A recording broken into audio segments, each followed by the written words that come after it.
கரூர் துயர சம்பவம் நிகழ்ந்து சுமார் 60 மணி நேரத்திற்கு பிறகு விளக்க வீடியோ வெளியிட்ட தமிழக வெற்றிக் கழக தலைவர் விஜய், பழிவாங்கும் எண்ணம் இருந்தால் தன்னை பழிவாங்கிக் கொள்ளுங்கள் என முதலமைச்சர் மு.க.ஸ்டாலினுக்கு சவால் விடும் துணையில் பேசினார். துயர சம்பவம் நிகழ்ந்த போது கரூருக்கு செல்லாதது ஏன் என்ற விமர்சனத்திற்கு பதிலளித்த விஜய், மற்ற மாவட்ட பிரச்சாரத்தில் நடக்காதது கரூரில் மட்டும் ஏன் நடந்தது என சந்தேகம் எழுப்பியதோடு விரைவில் உண்மை தெரியவரும் என்றார்.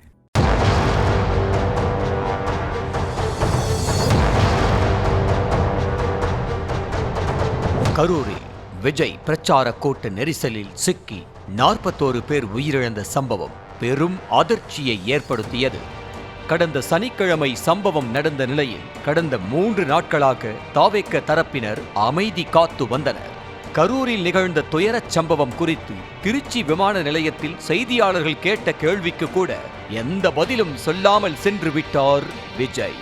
விஜயின் அடுத்த கட்ட நகர்வு என்னவாக இருக்கும் என குழப்பம் நிலவிய சூழலில் சுமார் 60 மணி நேரத்திற்கு பிறகு விஜயிடமிருந்து விளக்க வீடியோ வெளியாகி இருக்கிறது.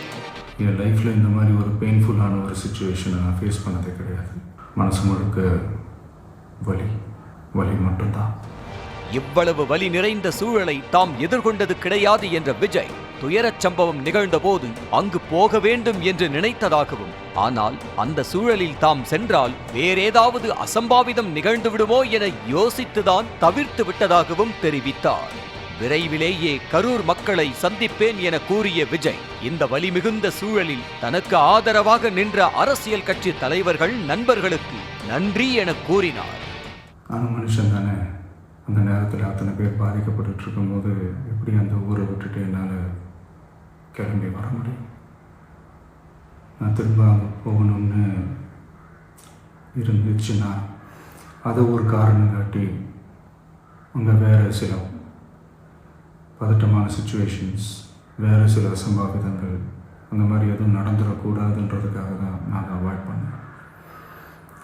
இந்த நேரத்தில் சொந்தங்களை இழந்து தவிக்கிற இத்தனை குடும்பங்களுக்கும் என்னுடைய ஆழ்ந்த இரங்கலை தெரிவிச்சுக்கிறேன். எனக்கு தெரியும், என்ன சொன்னாலும் இது ஈடையாகாதுன்னு எனக்கு தெரியும். கூடிய சீக்கிரமே உங்கள் எல்லாரையும் நான் சந்திக்கிறேன். இந்த நேரத்தில் எங்களுடைய வலிகளை, எங்களுடைய நிலைமையை புரிஞ்சுக்கிட்டு எங்களுக்காக பேசின அரசியல் கட்சிகளை சார்ந்த நண்பர்கள், தலைவர்கள் அனைவருக்கும் என்னுடைய நன்றியை தெரிவிச்சுக்கிறேன்.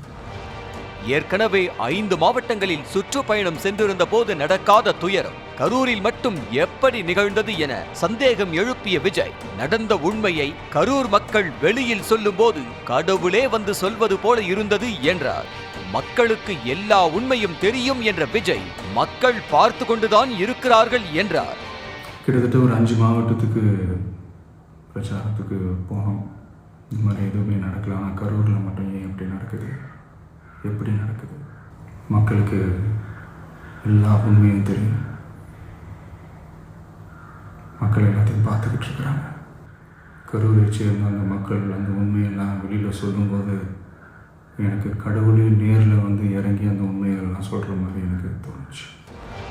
அனுமதிக்கப்பட்ட இடத்தில் பிரச்சாரம் செய்ததை தவிர வேறெந்த தவறும் செய்யவில்லை என்ற விஜய், கட்சி நிர்வாகிகள் மற்றும் தொண்டர்கள் மீது வழக்கு பதிவு செய்திருப்பதாக கண்டனம் தெரிவித்தார்.